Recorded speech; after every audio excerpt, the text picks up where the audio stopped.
Hey everyone, welcome back. Hope you're having a fantastic day so far. So in today's video we have mixed news as the next Social Security increase could be much higher than expected. However, that's not necessarily a good thing. We are going to be covering why, but before we go ahead and dive into it for today, if you would like to receive up to $200 in free stock or $200 in free cash, in a pinned comment below, I will be leaving a link to Robinhood. All you have to do is once you click on that link, is just sign up for a free account and then simply link your bank account. You do not even have to make an opening deposit. At that point in time, Robinhood will be sending you one free stock worth all the way up to $200. And if you'd rather just have the cash, all you have to do is once you receive the free stock, is just sell it for what it's worth and then transfer the cash value right back to your bank account.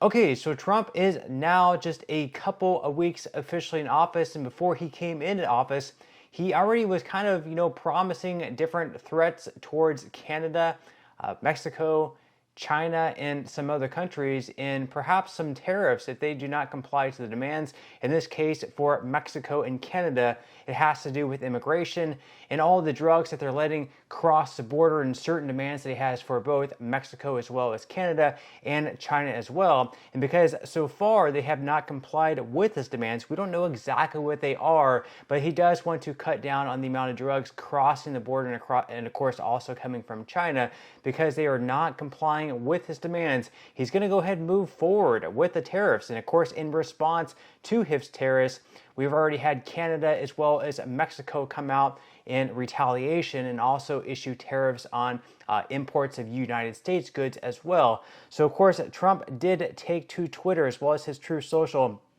and he said, "Today I have implemented a 25% tariff on imports from Mexico and Canada, 10% on Canadian energy, and a 10% additional tariff on China. This was done through the International Emergency Economic Powers Act because of the major threat of illegal aliens and deadly drugs killing our citizens, including fentanyl. We need to protect Americans, and it is my duty as president to ensure the safety of all. I made a promise on my campaign to stop the flood of illegal aliens and drugs from pouring across our borders, and Americans overwhelmingly voted in favor of it." Now, leave your thoughts and comments below. Are you in support of these tariffs? Are you against it? Do you think that we also need to crack down on the amount of immigration and drugs flowing across the border? Is there another way that you would have gone about it? Are you supporting Trump's move to do this, or are you against it? Leave your thoughts and comments below.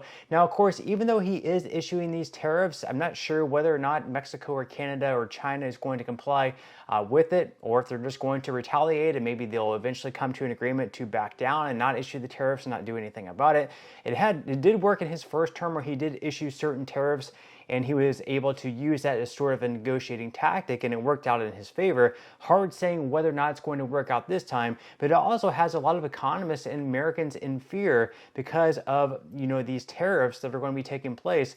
Obviously, it's going to be American companies, American consumers taking on this extra 10 to 25% taxes coming into the country. That also means that prices are going to have to rise as well, because if we have grocery stores paying an additional 10 to 25% for the goods that they're going to be buying, that also means they have to raise their prices by 10 to 25% in order to make a profit for themselves. So according to Reuters, U.S. consumers grappling with soaring prices for beef and eggs will face even higher costs for meat, vegetables, and fruit if President Donald Trump imposes tariffs on Canadian and Mexican imports, economists and food industry executives said. Consumers have struggled with high inflation since the COVID-19 pandemic and voted for Trump in part due to discontent with higher prices. Trump pledged to bring down costs for ordinary Americans. The White House said on Friday that the new tariffs on Canada and Mexico will take effect on February 1st, denying a Reuters report that they would be delayed until March 1st. Tariff-related price increases would hit consumers' wallets at a time when beef prices are near record highs and costs for eggs have climbed after bird flu eliminated millions of egg-laying hens. Bird flu cases in dairy cows have also reduced milk output in top producer California.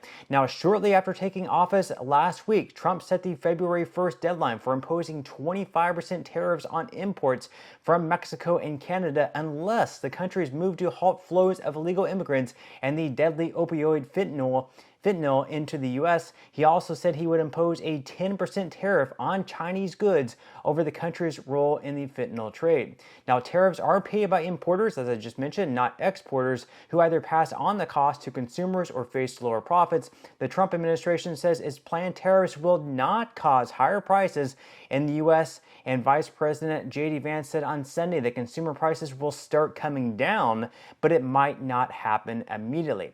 Supply disruptions due to tariffs would highlight how reliant the nation has become on its neighbors for feeding its population. So not exactly sure how the Trump administration or J.D. Vance is saying the prices are actually going to be coming down if we're going to have Walmart and other, grocery stores and other supply chain stores paying more for the goods that they're going to be purchasing from both Mexico and Canada, unless these stores are just going to, profit less, which I highly doubt it because they owe it to themselves, as well as their investors, to make as much profit as possible. So they're definitely not going to be taking a price cut if they're going to be paying more for goods that they're going to be purchasing. So I would definitely expect a price increase.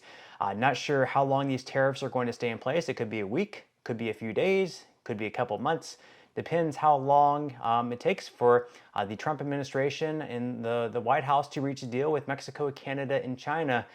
Whatever they're demanding, hopefully they can get it, and we can not see this high inflation. Now, you might be wondering, what exactly does this have to do with a Social Security increase? Well, of course, if we do see a lot of inflation, or as the Trump administration says, if we actually have a price decreases, in my opinion, in the opinion of economists, of course, we are going to see a great deal of inflation from this.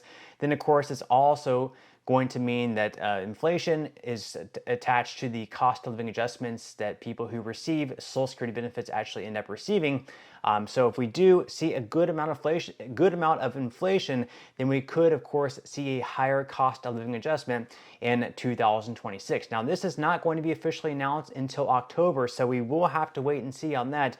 But we're going to go ahead and continue on in this article here by Reuters. So they say that the United States imported $195.9 billion of agricultural goods from suppliers around the world in 2023, according to U.S. Department of Agriculture and U.S. Customs data. That included nearly $86 billion from Mexico and Canada, the top two suppliers, representing 44% of the total. Up to 40% of fresh produce sold in U.S. food stores is imported, according to the National Grocers Association. And he said, quote, we import most of our fresh fruit and vegetables from Mexico and Canada, so you will definitely see inflation on those products. And these are products that are not easily replaced. I can't go out and plant tomatoes in Illinois in January and hope to replace them. And of course, about 2/3 of U.S. vegetable imports and half of its fruits and nut imports come from Mexico, according to the USDA. That includes nearly 90% of its avocados, as much as 35% of its orange juice,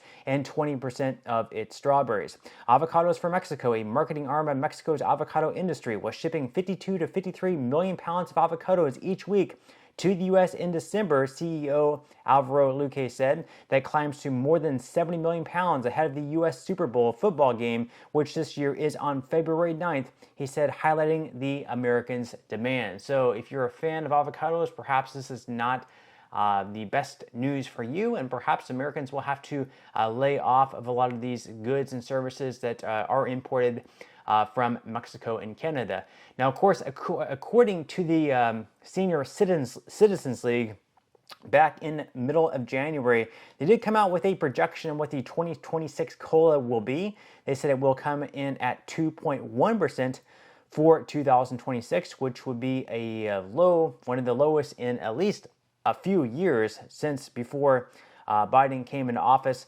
And they go on here to say that if SSA announced the 2026 COLA today using data from October to December instead of July to September, it would come in at 2.6%. You can see a chart there. In 2020, it came in at 1.6%. 2021 at 1.3%. Biden came into office, it went up to 5.9%, 8.7%, back down to 3.2%, and then 2.5% this year. Now, of course, once again, if these tariffs end up resulting in a lot of inflation taking place, then instead of 2.1%, maybe we'll see 3 to 4%. Hopefully not 5, 6, 7. Obviously, higher cost of living adjustments mean higher benefit checks, but it also means paying even more for goods places like grocery stores, perhaps gasoline. We'll have to wait and see. Again, we have the Trump administration coming out and saying that prices are not going to be increasing. They're actually going to be decreasing, but it might be a while to see that take effect. But we will have to wait and see. How long will these tariffs be in place? Will they be able to reach a deal between the US, Mexico, Canada, and China? Leave your thoughts and comments below as always, but that's all we have for today's video, and I will see you in the next one.